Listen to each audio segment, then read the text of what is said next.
안녕하세요. 너무 참다 못해 몸에서 사리가 나올 뻔했던 40대 초반 여자입니다. 사람이 살다 보면 불합리한 걸 알면서도 참고 견뎌야 할 때가 있잖아요.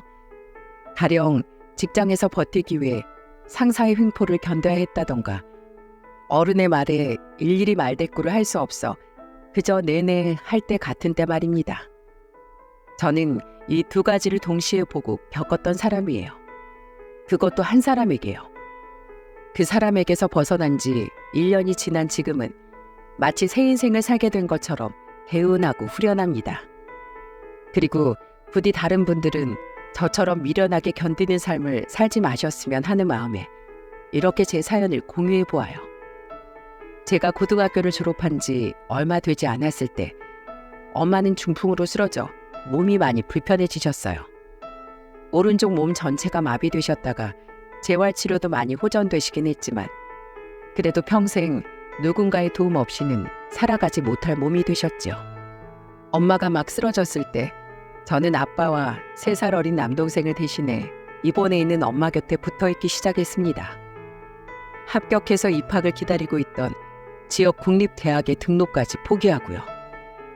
택시 운전을 하던 아빠는 돈을 벌기 위해 엄마 옆에 붙어 있을 수가 없었고, 남동생은 아직 고등학생인데다가 남자였으니 아무래도 엄마의 화장실 볼 일이나 목욕을 시키고 옷을 갈아입히는 일은 제가 하는 게 낫다고 생각했거든요. 미안하다 화연아. 부모가 되어서 자식의 앞길을 망치는 것 같아. 이 아빠가 얼굴을 들고 널 볼 면목이 없다. 아빠는 제게 무척이나 죄스러워 하셨습니다. 저는 아빠에게 괜찮다며 웃어 보였죠. 뭐 엄마는 아프고 싶어서 아팠나? 다 나 키우느라 몸이 망가져서 이렇게 된 건데 불만이 있으면 내가 불효녀지. 그리고 아빠도 엄마 병원비 때문에 요새 잠도 제대로 못 자고 하루 종일 운전하고 있는 거 다 알아.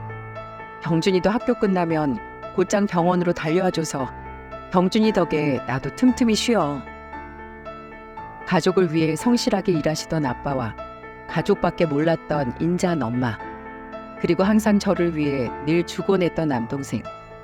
비록 부모님이 너무 가난하게 결혼 생활을 시작하셨던 터라 집안 사정이 썩 넉넉하진 않았지만 제 마음은 언제나 풍요로웠어요. 가족은 제게 정신적인 기둥과도 같았죠. 이후 엄마의 상태가 어느 정도 호전이 되자 아빠는 엄마를 요양병원으로 옮기셨어요. 혼자 4명당 1명의 간병인이 상주하고 있는 곳으로요. 24시간 엄마 곁에 붙어있지 않아도 되게 된 저는 작은 공장에 취업을 하게 되었습니다. 직원이 저까지 3명인 아주 소규모 사업장에 말이죠. 사장님은 좋은 분이셨어요. 어리다고 무시하는 일도 부당한 대우를 하지도 않았죠. 도리어 엄마를 간병하면서 열심히 일을 하는 제가 기특하다며 가끔씩 보너스를 주기도 하셨어요. 내가 화연 씨만한 아들, 딸이 있어서 그런지 참 남 같지가 않네.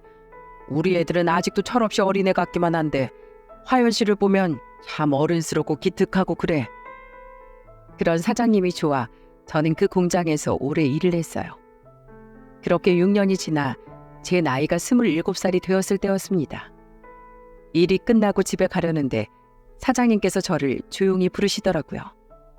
저 화연 씨, 내가 부탁 하나 하고 싶은데 내 말 기분 나쁘게 듣지 말아줬으면 좋겠어. 싫으면 얼마든지 싫다고 말해도 좋아. 무슨 이야기를 하시려고 저런 말까지 하며 뜸을 들이나 싶었어요. 그리고 사장님의 입에서 나온 말은 제게 굉장히 뜻밖으로 다가왔습니다. 우리 아들이 화연 씨를 보고 글쎄 첫눈에 반했나 봐. 왜 몇 번 봤지?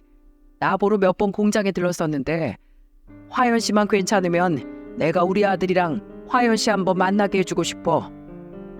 사실 전 회원 후 혼자서 지팡이를 짚고 어느 정도 거동이 가능해지긴 했지만 여전히 가족의 도움을 필요로 하는 엄마를 두고 아직 연애도 결혼도 할 생각이 없었어요. 하지만 여태껏 제게 잘 대해주신 사장님이 멋쩍게 꺼내신 부탁을 단칼에 거절하기도 어려워 저는 하는 수 없이 사장님의 부탁을 들어드렸죠. 어차피 만나 뵙고 좋게 거절하면 되겠다 싶어서요. 운명의 흐름이란 참 예기치 못하게 흘러가는 것 같아요. 왜냐하면 그렇게 만난 사장님의 아들이 바로 3년 뒤 제 남편이 되었거든요. 남편은 좋은 분 만나셨으면 좋겠다는 제 거절을 듣고도 저를 끈질기게 쫓아다녔습니다. 당시 막 인쇄소를 차렸다던 남편은 제게 예쁜 꽃 사진을 배경으로 한 엽서를 출력해 편지를 써서 주기도 했고, 저의 퇴근 시간에 맞춰 꽃다발을 사들고 공장 옆에서 기다리기도 했어요. 그날 그 모습을 사장님이 보기라도 할까봐 얼마나 애가 탔는지 모릅니다.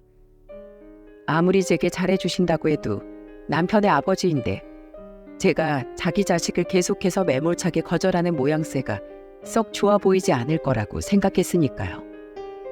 저는 남편을 공장에서 멀리 떨어진 골목으로 데려가 진지한 표정으로 말했어요. 사장님께 들으셨죠? 저희 집안 사정이요.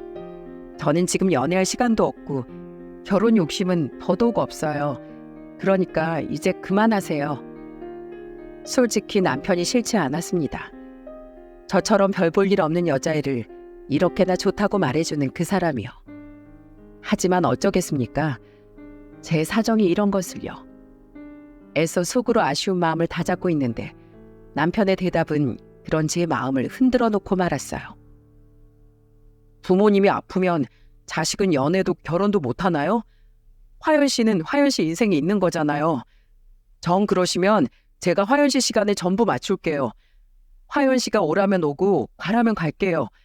제가 화연 씨 좋아하는 만큼 화연 씨 인생에 제가 들어갈 수 있는 사람이 되도록 맞추고 노력할게요. 저도 모르게 그만 눈물이 고였습니다. 제 마음을 울린 남편의 말에 우린 결국 연애를 시작하게 되었어요. 그리고 만난 지 2년 뒤 남편은 제게 청혼을 했죠. 가진 거 하나 없이 몸만 와도 돼. 어차피 나도 2년 전에 인쇄소 차리느라 대출까지 받았어서 가진 돈 별로 없어. 부모님 집에서 살면서 우리 돈 모아서 분가하자. 하지만 난 엄마랑 아빠랑 동생한테만 떠맡기고 나 혼자 잘 살자고 결혼할 수가 없는걸? 집 사이 거리도 버스로 30분밖에 안 걸리는데 결혼해서도 자주 왔다 갔다 하면 되잖아. 우리 부모님도 나도 화연이 네 사정 다 알고 있는데 뭐. 저는 고민 끝에 아빠에게 청혼을 받은 사실을 털어놓았습니다. 제가 연애를 하는지조차 몰랐던 아빠는 펄쩍 뛰며 이렇게 말씀하셨어요. 네 엄마 때문에 결혼을 망설인다고? 아서라.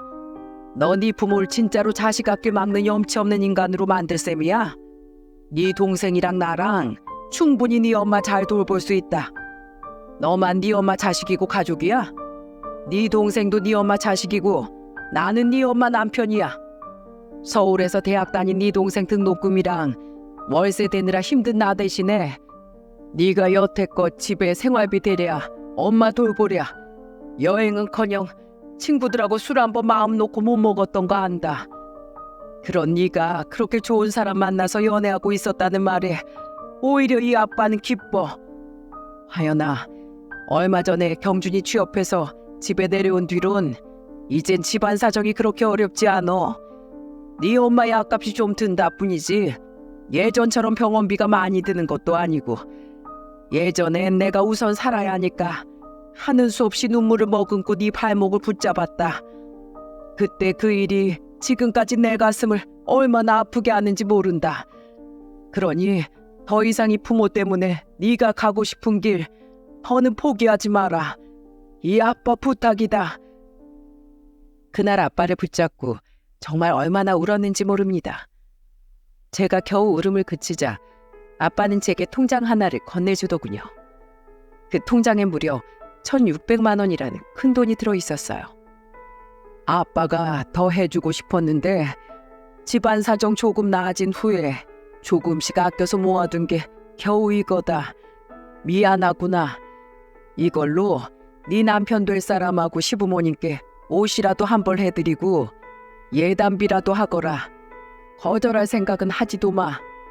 아무리 시댁에서 괜찮다고 해도 결혼할 때 해온 건 살면서 두고두고 말이 나오는 법이야.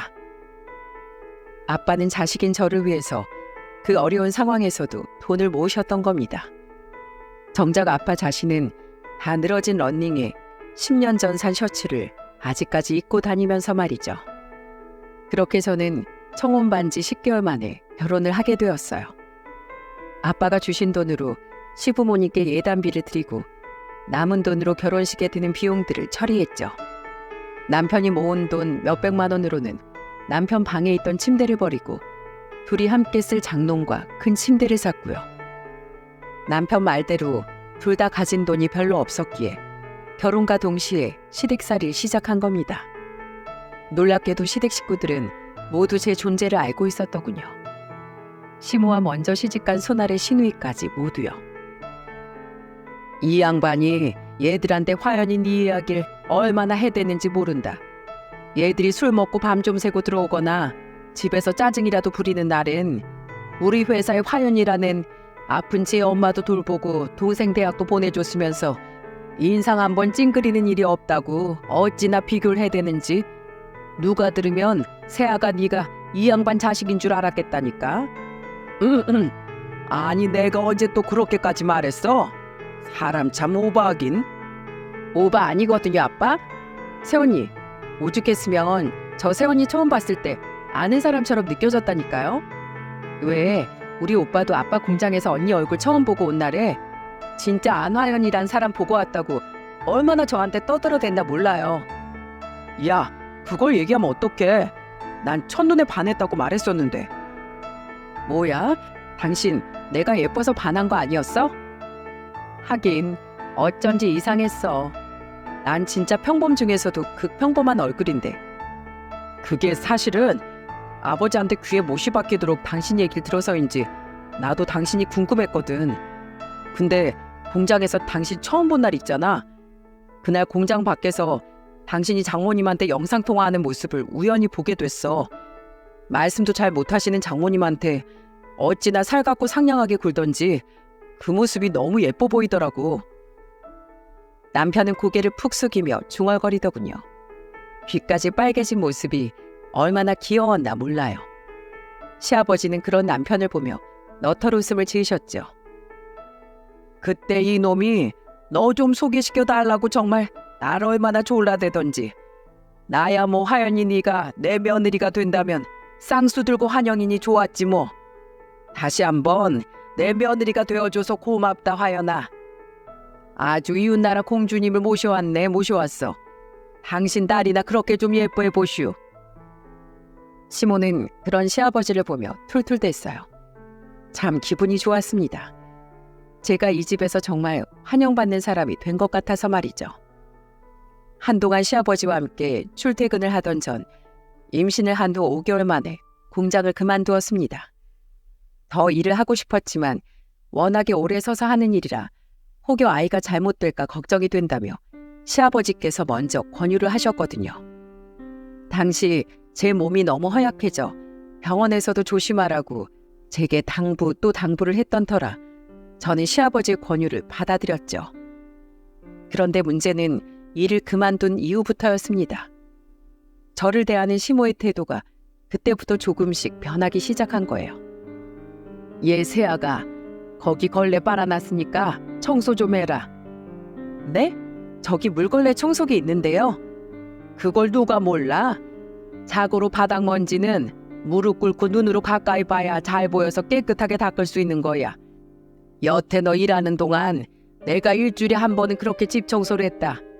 이제 너도 일 그만뒀으니 집안일 해버릇해야지. 언제까지 시애미한테 대접만 받을 거야? 저 공장에 출근할 때도 저녁밥은 늘상 제가 차렸고 친정 안 가는 주말엔 시모가 말하기 전에 알아서 집안 대청소도 했었거든요. 가족들 밥상도 차리고요. 그런데 이렇게 아무것도 안 한 며느리 취급을 받으니 좀 억울하더라고요. 그래도 아직 어려운 어른이고 임신을 해서이긴 했지만 어쨌든 저도 주부가 되었으니 시모께 살림을 배우는 게 맞다 싶어서 저는 아무 말 없이 시모가 시키는 대로 걸레질을 했죠. 하지만 그건 시작에 불과했습니다. 시모는 그동안 저를 벼르기라도 했던 건지 시간이 지날수록 많은 일을 시키기 시작했어요. 예, 속옷은 손빨래를 해야지. 집에서 너희 엄마가 그런 것도 안 알려주셨어?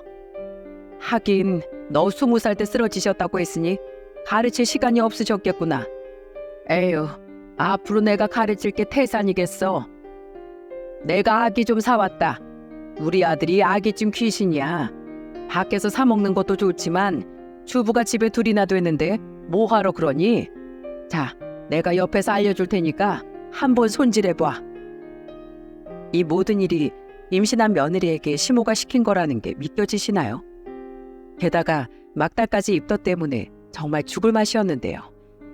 아기 손질하랴 10분에 한 번씩 화장실 변기를 붙잡고 토하랴 진짜 환장하는 줄 알았습니다. 그날 결국 머리가 핑 돌아서 정신까지 잃었어요. 이후 눈을 떠보니 응급실이더군요. 눈앞엔 눈물을 뚝뚝 흘리는 남편이 보였고요. 여보, 괜찮아? 야, 여보, 우리 아긴 무사해? 건강하대. 어떻게 된 거야? 나 놀라서 바로 달려왔잖아. 엄마 말론 당신이 나 아기찜 직접 해준다고 사서 고생하다 이렇게 됐다던데 예정일이 한 달도 안 남은 사람이 왜 이런 무리를 했어? 기가 막혔습니다. 제가 누구 때문에 이 지경이 됐는데 시모는 남편에게 눈 하나 깜짝 안 하고 거짓말을 했더군요. 저는 눈물을 펑펑 흘리며 남편에게 그동안 시모가 제게 했던 모든 말과 행동을 말해주었죠. 그날 집에서 얼마나 난리가 났는지 모릅니다. 남편은 시모에게 어떻게 임신해서 일까지 그만둔 사람한테 그런 시집살이를 시킬 수 있냐며 화를 냈고 옆에서 남편의 말을 들은 시아버지도 시모를 크게 야단치셨어요. 시모는 그제야 제게 마지못해 사과를 하셨죠. 뭐 미안하다. 내 딴엔 너한테 살림 가르치고 싶어서 한 행동인데 그게 너무 과했나 보다. 앞으로는 주의하마. 그리고 그날 남편은 제 손을 잡고 다시 한번 사과를 하며 이런 이야기를 해주었습니다. 우리 친할머니가 나 중학교 1학년 때 돌아가셨거든. 근데 그때까지 할머니가 엄마한테 그렇게 시집살이 시켰어. 그래서 엄마는 며느리 들어오면 잘해줄 거라고 입 아프게 말했는데 엄마가 할머니가 엄마한테 했던 짓을 똑같이 당신한테 할 줄은 정말 몰랐네. 미안해. 앞으로 이런 일 있으면 꼭 얘기해줘. 알았지?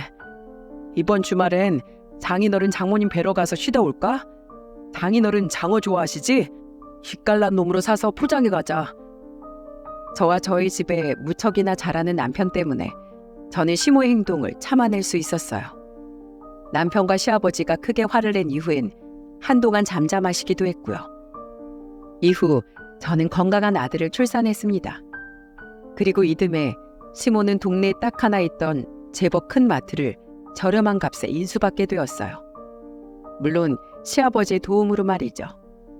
마트를 운영하던 동네 여사장이 암에 걸려 마트를 급하게 내놓게 됐다는 말을 듣고 시모가 자신이 그 마트를 운영해보고 싶다며 시아버지를 졸랐거든요.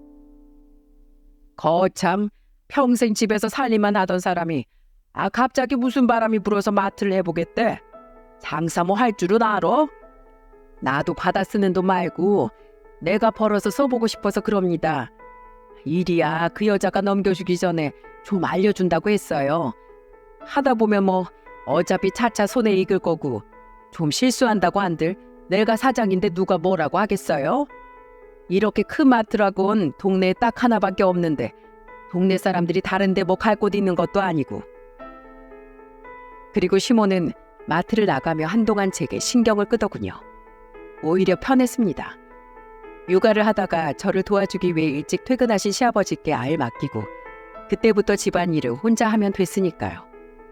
물론 육아를 하며 집안일을 하는 게 쉬운 일은 아니었지만 사사건건 쉬운 일도 어렵게 만들고 제게 잔소리를 퍼붓던 시모가 옆에 없으니 마음이 한결 편하더라고요.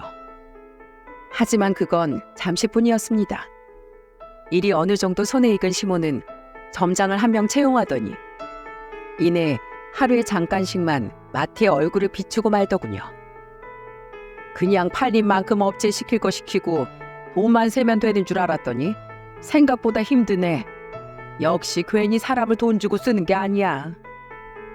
저는 하는 수 없이 시모와 다시 대부분의 시간을 함께 보내게 되었어요. 그런데 시모는 이전과는 다른 트집을 제게 잡기 시작했어요. 너 또 친정 가니? 애까지 데리고?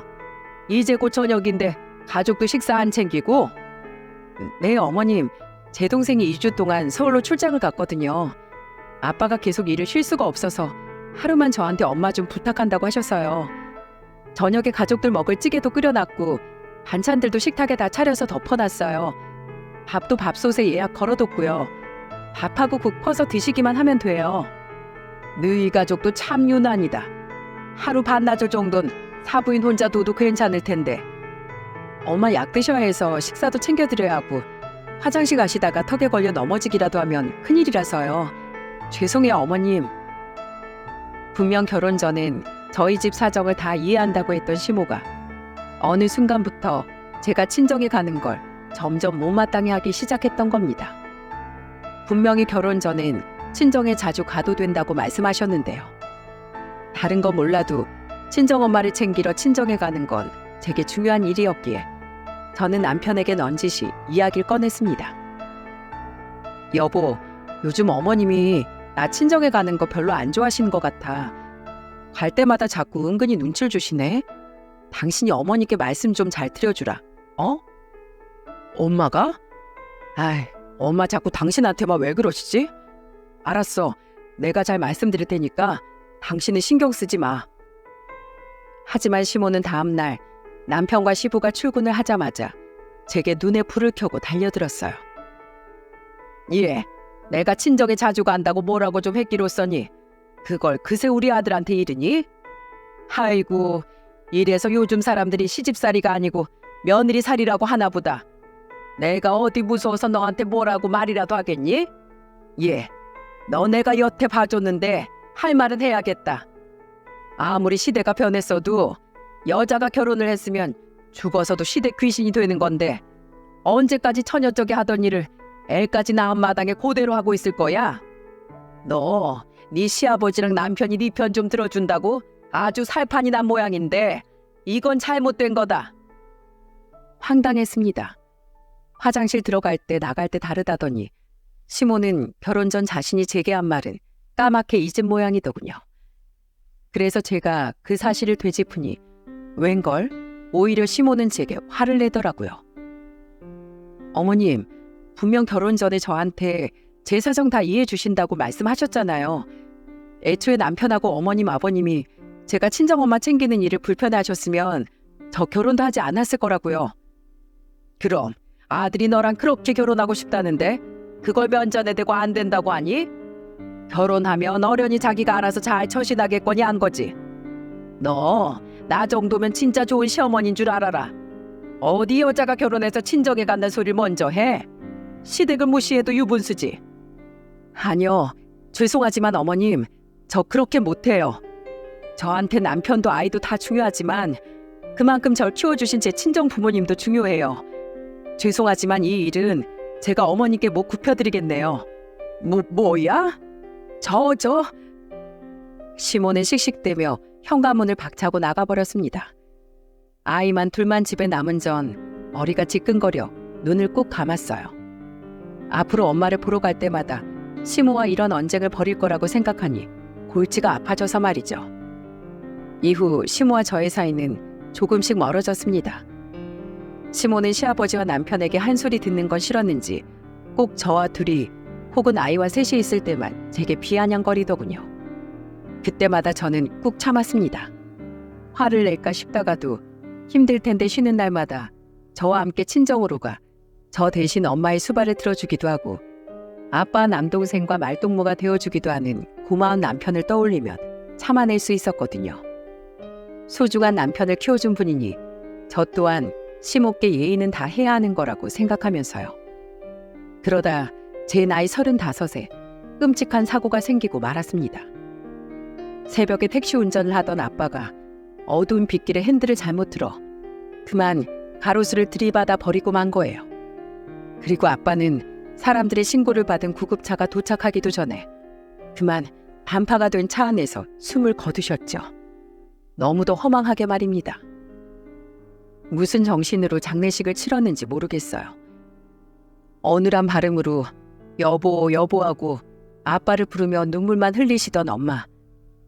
너무 울어 벌개진 눈으로 애써 이를 꽉 깨물고 상주 노릇을 하던 남동생. 그 와중에도 빈소에서 엄마 챙기랴, 아빠의 영정사진을 보며 눈물 흘리랴 정신이 없었던 저. 그런 와중에 제일 슬펐던 일이 뭔지 아세요? 슬픔에 정신없는 와중에도 제가 이런 생각을 했다는 거예요. 앞으로 엄마는 어떻게 하지? 지금도 어머님이 이렇게 눈치를 주시는데 앞으로 내가 더 자주 올 수 있을까?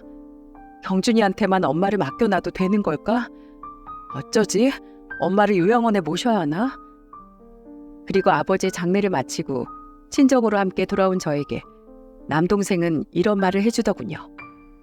남동생의 말을 듣고 저는 너무 미안하고 염치가 없어 눈물을 뚝뚝 흘렸죠. 누나, 사실 집엔 인사시켰는데 나 결혼할 여자 생겼어. 좋은 사람이야.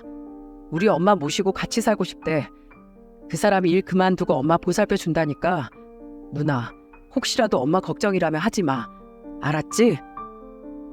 남동생의 말대로 6개월 뒤 남동생과 결혼한 올케는 참 좋은 사람이더군요. 제가 묻기도 전에 올케는 제게 자주 전화를 걸어 엄마의 상태를 말해주었어요. 힘들지 않냐는 제 물음에 오히려 엄마가 자신과 말동무를 해주느라 고생이라고 너스레를 떨곤 했고요. 이후 아들을 어린이집에 보내고 저는 다시 취업을 하려 했습니다. 아이도 어느 정도 컸으니 맞벌이를 다시 시작해야 할 것 같아서요. 그런데 제 취업이라는 게 참 쉽지가 않더군요. 할 줄 아는 기술이 없었으니까요.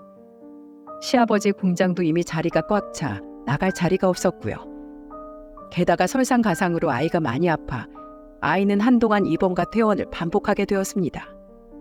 그렇게 아이 곁을 지키다 보니 어느새 3년이란 시간이 훌쩍 가더라고요. 아이의 건강은 꽤나 회복이 되었지만 남편이 워낙 불안해하던 터라 상의 끝에 아이가 초등학교에 들어가기 전까지만 제가 아이 옆에 붙어있기로 결정을 내렸죠. 그러던 어느 날 시모는 제게 마트 계산원 일을 부탁했습니다. 아, 점장놈이 도망을 갔지 뭐냐? 책임감 없는 놈. 그만둔 점장이 벌써 몇 명인지 모르겠다. 이젠 사람이 잘 구해지지도 않어. 가족 좋다는 게 뭐니?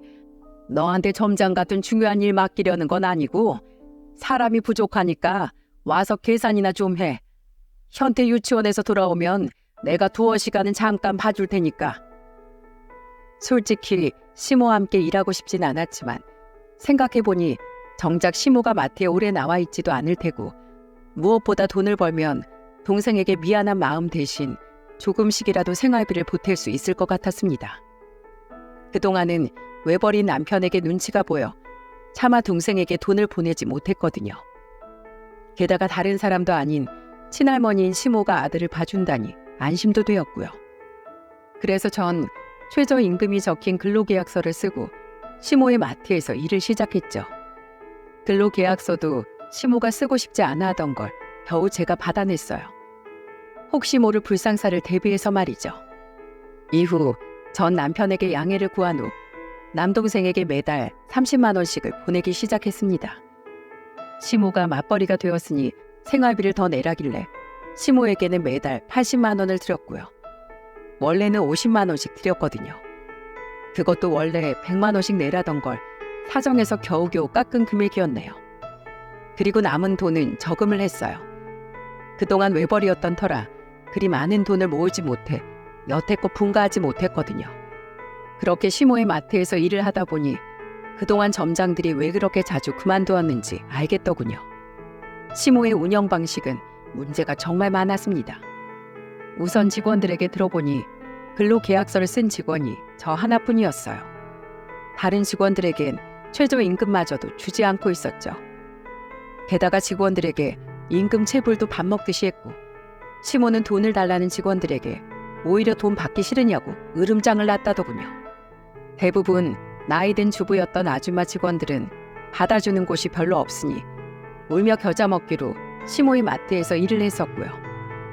게다가 유통기한 스티커를 떼었다 붙였다 할 수 있는 마늘, 고추 같은 것들은 상태를 봐가며 팔릴 때까지 계속해서 유통기한 스티커를 몰래 바꿔 붙였고 정육 코너 사장님과 짜고 수입산 고기를 국내산이라고 속여 비싸게 팔며 서로 마진을 나눠 먹고 있더라고요.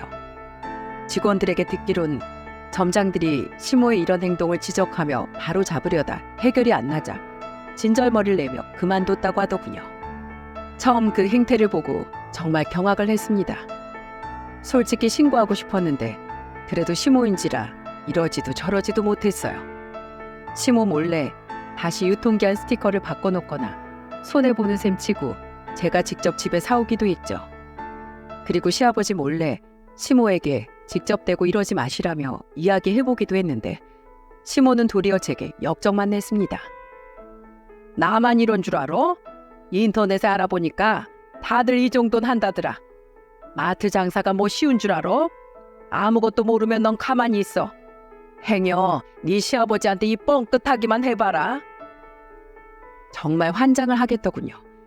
뉴스기사로 이런 일을 접했어도 경악할 일을 바로 제 시모가 제 눈앞에서 하고 있으니 말이에요.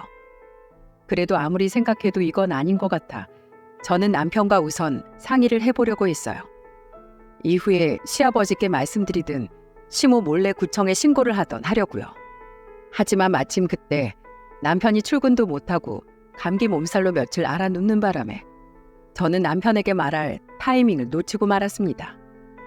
그리고 그쯤 아빠의 기일이 겹쳐 저는 우선 시모에게 미리 말을 했어요. 어머님, 이번 주 금요일에 저희 아빠 기일인 거 기억하세요? 저 그날은 일 못 나갈 것 같아서 미리 말씀드려요. 직원들하고는 근무 일정 미리 조율해 놨어요. 뭐? 아니 제사야 밤에 지내면 되는걸? 왜 낮에 일을 못한대? 제사는 저녁에 지낼 건데 그래도 일찍 가서 음식해야죠. 제 말에 시모는 코웃음을 치더군요. 제 말이 마음에 안 드는 눈치였어요. 이해가 되지 않았습니다. 작년까지만 해도 아무 말 없이 보내주었던 시모였거든요. 다른 것도 아니고 아빠 제사인데요. 그리고 이어진 시모의 말에 저는 기가 차서 헛웃음이 다 나왔습니다. 네가 매달 네 올케한테 따박따박 30만 원씩 보내준다며 내가 준 월급으로 시어머니 모시는 거 며느리 당연한 도리인데 당연한 일하면서 시누인 너한테 돈까지 받아먹는데 그깟 제사 음식 하나 제 손으로 못 차린다니 네 올케는? 시모는 다른 직원들과 다르게 최저임금을 모두 받아가며 일을 하는 제가 안 그래도 고가운 와중에 그 돈 중 일부가 올케에게 들어간다는 게 무척이나 마음에 안 들었던 모양이더라고요. 사람이 어쩜 그렇게 치사할 수 있단 말인가요? 가뜩이나 마트 일로 시모에게 정말 혐오감까지 생긴 와중에 시모가 이런 행동을 하니 정말 오만정이 다 떨어지더군요. 어머님, 제 아버지 제사상 차리러 자식인 제가 가야지 그걸 왜 며느린 올케한테 맡겨요? 그리고 제 엄마 돌봐주는 고마운 올케는 그 30만 원마저 저 쓰라고 안 받겠다고 난린데 어머님은 우리한테 따박따박 예전엔 50만 원, 지금은 80만 원씩 받아가시잖아요. 예전부터 5식구 식비랑 이직 관리비까지 다 저희 돈으로 내고 있는데도요. 아버님은 우리가 여태 돈 내고 있는 거 모르시죠? 뭐야? 이게 어디서 되바라지게 시애미한테 눈을 동그랗게 뜨고 말대답이야? 그럼 나랑 네 올케랑 같니? 넌 결혼해서 엄연히 남의 집 며느리가 되네잖아. 내가 일전에 말했지. 여자는 결혼하면 죽어서도 시댁 귀신이라고. 가뜩이나 친정 자주 가는 것도 고가워 죽겠는 마당에 그럼 그 집에 돈까지 갖다 바치는데 내가 네가 곱게 보이겠니? 우리 시어머니가 이 꼴을 보면 아주 기함을 하실 거다. 어디서 저딴 되바라진 손주 며느리가 들어왔냐면서. 아유, 너희 친정엄마도 대단하다. 몸도 불편한 양반이 뭐 이렇게 오래 살아서 자식들 고생시키고 내 속까지 뒤집어놔. 3년 전에 꼴가닥한 게 네 아빠가 아니라 네 엄마여서 했던 거 아니니? 결혼한 딸 자식까지 못 살게 구는 병신 양반이 왜 여태 살아서 내 속을 쑥대밭을 만들어 놓냐 이 말이야. 병신이요? 어머님, 지금 말씀 다 하셨어요? 머리가 띵했습니다. 제가 여태껏 참고 인내하며 살아오던 모든 것이 결국 저런 입에 담지도 못할 말을 엄마가 듣게 하기 위함이었던 것 같아서요. 그 순간 그동안 참아왔던 제 인내심이 폭발을 하고 말았습니다. 그래, 말씀 다 했다. 누가 지 엄마한테 배운 것도 없는 애 아니랄까봐 어른한테 말하는 꼬라지하고는. 너 네 아빠 제사날 마트 일 안 하고 친정 갈 거면 아예 영영 오지 말어. 너 그때부터 내 며느리 아니니까. 네. 뭐라고? 알았다고요. 어머님 소원대로 해드릴게요. 뭘 내 소원대로 해? 마트 일하고 친정 간다고? 아니요. 저 이제부터 당신 며느리 안 한다고요. 자기 화난다고 감히 아픈 사돈 욕까지 일삼는 당신 같은 사람, 저 더 이상 어머님이라고 부르고 싶지 않네요. 그럼 저 더 이상 그쪽이랑 말 섞을 필요 없죠? 저 마트도 오늘부로 그만둘게요. 저 갑니다. 제 말에 시모의 표정이 얼마나 가관이었나 모릅니다. 시모는 곧 턱이 빠질 것처럼 입을 쩍 벌리더군요. 얼마나 놀랐는지 시모는 그 자리에 그대로 굳어버린 것 같았어요. 그리고 전 그 길로 아들을 데리고 친정으로 향했습니다. 제가 말도 없이 친정에 가자 올케가 놀라서 뛰어나오더라고요. 저는 올케에게 어색하게 웃어 보이곤 잠시 아들을 부탁했습니다. 그리고 곧바로 엄마 방으로 들어갔죠. 우리 딸 왔어? 엄마. 힘겹게 저를 반기는 엄마를 보자 갑자기 눈물이 터져 나왔어요. 저는 침대에 걸터 앉아있는 엄마를 끌어안고 어린애처럼 소리내어 엉엉 울고 말았죠. 왜 울어 우리 딸? 울지 마. 엄마는 영문도 모르고 우는 저를 달래주었어요. 그럴수록 눈물이 계속 차고 흘러 울음을 그치는데 얼마나 애를 먹었는지 모릅니다. 제 전화를 받은 남편은 가게 문을 닫고 그대로 친정으로 달려왔어요. 마트 이야기를 들은 남편도 하도 기가 막혀 입을 떡 벌렸다가 시모가 제게 한 이야기를 듣고는 당장에 시모에게 전화를 걸었죠. 엄마, 이게 사실이야? 현태 엄마한테 정말 그렇게 말했냐고. 엄마 정말 왜 그래? 며느리가 무슨 죄인이야? 엄마도 할머니 때문에 그렇게 힘들었다면서 왜 엄만 이 사람한테 한술 더 뜨는 건데? 이혼? 내가 이혼을 왜 해? 이 사람이 이혼하재도 사흘 밤낮을 빌어서라도 그 이혼 내가 막을 거야. 엄마, 제발 정신 좀 차려. 엄만 뭐 안 아플 것 같아? 엄마 아프면 우리가 엄마 아무도 안 돌보고 요양원에 보냈으면 좋겠어? 아니잖아. 제발 정신 좀 차려 엄마.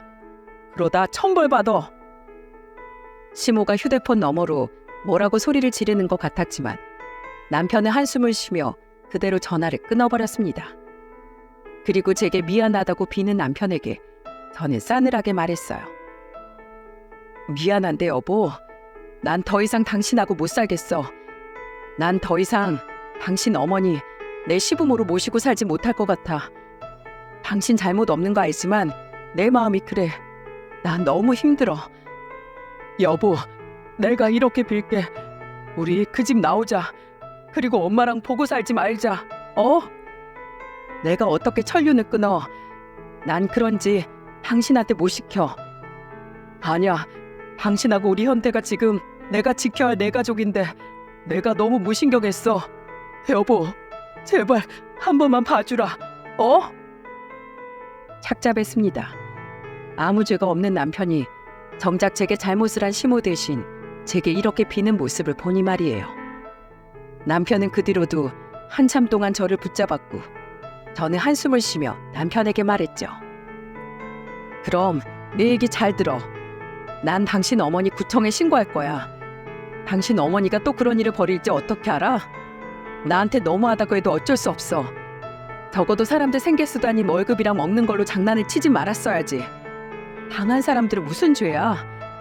이건 내가 화가 나서 하는 일이 아니라 그동안 많이 망설이고 고민했던 일이야. 순수한 공익 목적이라고. 남편은 제 말에 말없이 고개를 끄덕였습니다. 그리고 저는 같은 내용을 시아버지께도 전화해서 전부 말씀드렸어요. 시아버지 또한 제 말에 기함을 하시더니 이내 뜻대로 하라며 조용히 대답하셨죠. 사람이 죄를 지었으면 죄값을 받아야지. 너 하고 싶은 대로 하렴. 네 시애미 일은 내가 대신 사과하마 어머마. 그리고 내가 그 집 팔고 절반은 너희한테 떼어줄 테니 그걸로 집 구해서 너희들 세 식구 따로 나가 살려무나. 이혼하지 않겠다는 결정이 쉽지 않았을 텐데 어려운 결정해주어 고맙다. 저는 다음 날 남편과 시아버지께 말한 대로 구청에 신고를 했습니다. 그동안 모았던 증거들도 함께 제출해서요. 그리고 시모의 마트는 얼마 지나지 않아 행정처분을 받았죠. 저와 남편과 아이는 한동안 친정에서 지냈습니다.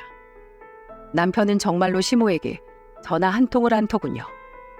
그리고 어느 날 시아버지와 통화를 한 남편이 말해주더라고요. 원래 처음엔 영업 정지까지 안 간다는데 엄마네 마트는 하도 위반한 게 많아서 한동안 영업 정지 처분을 받았나 봐. 장사 못할 동안 마트에 들여놨던 식재료들은 팔지도 못할 테니 손해가 어마어마했다네. 그리고 아버지가 마트 내놨어. 엄마 같은 사람은 마트는커녕 동네 구멍가게도 운영해선 안 된다고. 엄마가 싫다고 바닥에 들어놓고 난리가 났었는데 아버지가 이혼당해서 쫓겨나기 싫으면 알아서 하라고 했대.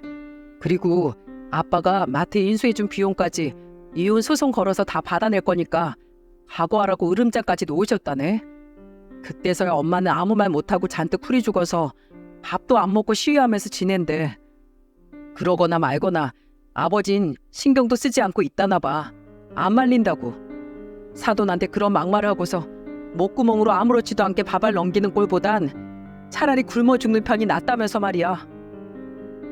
이후 시아버지는 제 친정까지 찾아와 저와 남동생에게 사과를 하셨습니다. 내가 사부인께도 사과를 드리고 싶지만 그럼 사부인이 모르셔도 될 사실을 아셔서 상처받으실까 봐 차마 그러지도 못하겠다. 미안하다 어머마. 내가 아내 간수를 잘못했어. 네 시애미는 억지로 다시 볼 필요 없다. 명절에도 안 와도 좋아. 그저 사부인만 잘 챙겨드리면서 너희 세 식구만 모쪼록 잘 살거라. 나중에야 들었다며 멀리 살던 시누이도 제게 사과 연락을 주더라고요. 정작 잘못을 한 시모는 제게 사과 한 번 하지 않았는데요. 시모를 제외하곤 시누이도 시아버지도 남편도 다들 좋은 사람인데 대체 시모만 왜 그랬을까요? 그렇게 다시 3년이 지났네요. 저와 남편은 시아버지가 주신 돈과 그동안 모은 돈 그리고 대출을 껴서 이 지역에서 나름 학군이 좋은 곳에 아파트 한 채를 장만했습니다. 아들은 이곳에서 벌써 초등학교 2학년이 되었죠. 올케는 그 사이 예쁜 딸을 낳았어요. 올케 임신 기간부터 아기돌이 되기까지 거의 2년 동안 엄마는 저희 집으로 모셨었죠. 쭉 제 집에서 모시겠다는 걸 올케는 귀엽고 고집을 부려 엄마를 다시 모셔갔어요. 어머님 없으면 제가 심심해서 안 돼요, 형님. 죄송하지만 어머님은 저한테 양보해 주세요. 참 좋은 사람이죠. 그래도 육아하랴 엄마 돌보랴 분명 힘들 걸 아는지라 저는 이전보다 자주 친정에 가서 올케를 도와주곤 해요. 이젠 친정에 자주 간다며 저를 구박할 시모도 옆에 없으니까요. 남편은 인쇄소를 회사 단지 근처로 확장 이전했습니다. 문구용품도 함께 판매를 하고요. 요샌 일손이 부족해서 저도 남편을 따라 출근을 해요. 이전보다 벌이도 나아지고 마음도 편해지니 요즘은 한결 살기가 참 편하고 좋네요. 시아버지는 하시던 공장을 접으시고 시모와 귀농을 하셨습니다. 원래 사시던 동네에서 남편이 태어날 때부터 터를 자고 살아오셨었는데 워낙 크지 않은 동네였다 보니 시모가 동네 사람들을 대상으로 마트에서 저지른 일이 금세 소문이 퍼졌었나 봐요. 네 시엄마는 조금 있으면 지나가다 돌팔매질이라도 당할 것 같더라. 내가 창피해서 고개를 들고 살 수가 없었어.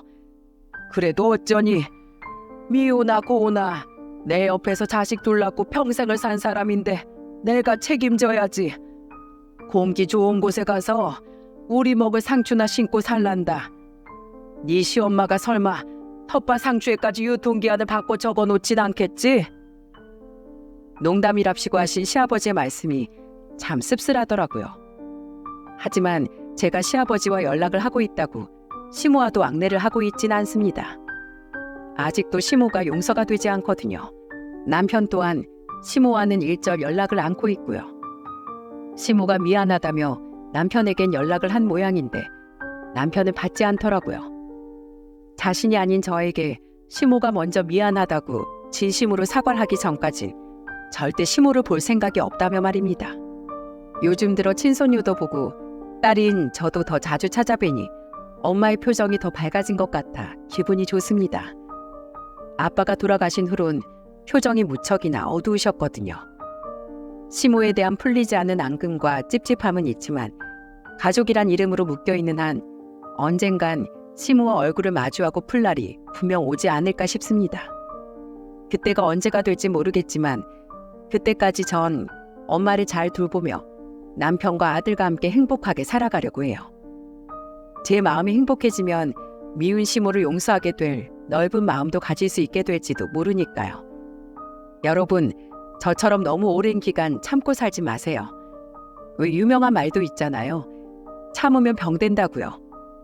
우리 아무리 어려운 상황에서도 우라병 생기기 전에 할 말은 하고 아닌 일은 아니라고 외치며 삽시다. 행복하자고 살아가는 삶이니까요. 그럼 여기까지 들어주신 모든 분들께 감사드리며 이만 사연을 마치겠습니다.